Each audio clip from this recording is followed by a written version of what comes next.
No es ningún secreto que a finales del siglo XIX las grandes potencias no se llevaban bien. Sin embargo, estas naciones, a pesar de su desconfianza mutua y sus rivalidades, colaboraron para reprimir la rebelión de los Boxers en China a principios del siglo XX. Lo que plantea la pregunta, ¿por qué? ¿Por qué tantas potencias grandes trabajaron juntas a pesar de que se odiaban? Así que primero, un breve resumen. La rebelión de los Boxers comenzó en 1899 y surgió como consecuencia de la debilidad del gobierno Qing frente a las potencias coloniales extranjeras. Estas potencias habían recibido importantes concesiones de los chinos, incluyendo el dominio económico en varias provincias, propiedad de puertos importantes, libertad de proselitismo en toda China, y los europeos también estaban exentos de la ley china. Todos estos eran embarazosos para China, pero los dos últimos en particular eran puntos dolorosos para el pueblo chino. No pasó mucho tiempo hasta que algunos de ellos tomaron el asunto en sus propias manos y comenzaron a armarse y tomar represalias contra los extranjeros en China en contra de los deseos del gobierno chino. Estos rebeldes, que eran conocidos fuera de China como Boxers debido a su conocimiento de las artes marciales, pronto levantaron un ejército y asediaron el barrio extranjero de Pekín. Como respuesta, una coalición internacional de países, en su mayoría grandes potencias, llegó para sofocar la rebelión, lo que sí hicieron. ¿Por qué se involucraron tantas naciones? ¿Y por qué dejaron al lado sus diferencias para hacerlo? La primera razón por la que todas estas naciones se involucraron fue porque sus ciudadanos estaban en peligro inmediato y muchos temían la posibilidad de un baño de sangre. Se temía que los europeos y cristianos en China fueran masacrados. Así, por lo tanto, para el público en general de las grandes potencias, así como las iglesias y sus países, era un imperativo moral que esas personas fueran salvadas. La segunda razón era el prestigio.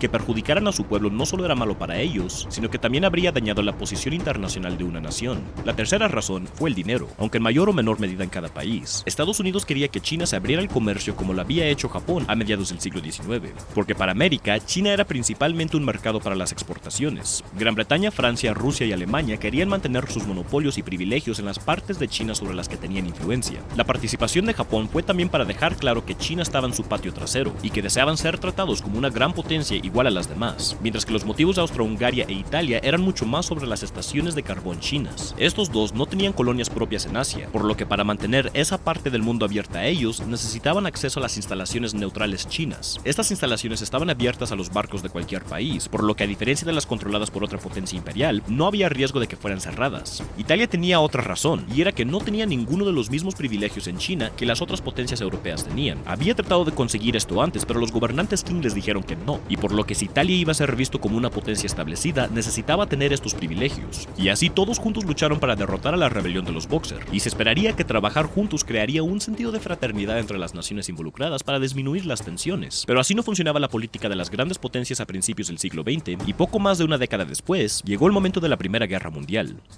Espero que hayan disfrutado de este episodio, con un agradecimiento especial a mis mecenas, James Bisonet, Kelly Moneymaker, Korsher Wolf, Kartoishka, Adam Stalter, Jerry Lambden, Jordan Longley, Alex Schwinn, Marcus Asna, Guyan Hockey, Spencer Lightfoot, Marvin Casao, Captain Seedog, Dami Wapper, DC Zit, Winston Kaywood, Kemel Renun, Boogly Wiggly, Gustav Swan, Aaron Da White, Daniel Tobian, Anthony Beckett, Maggie Paxkowski, Chi Wentin, Spinning Triplates, Words About Books Podcast, Copperton y Charles the First.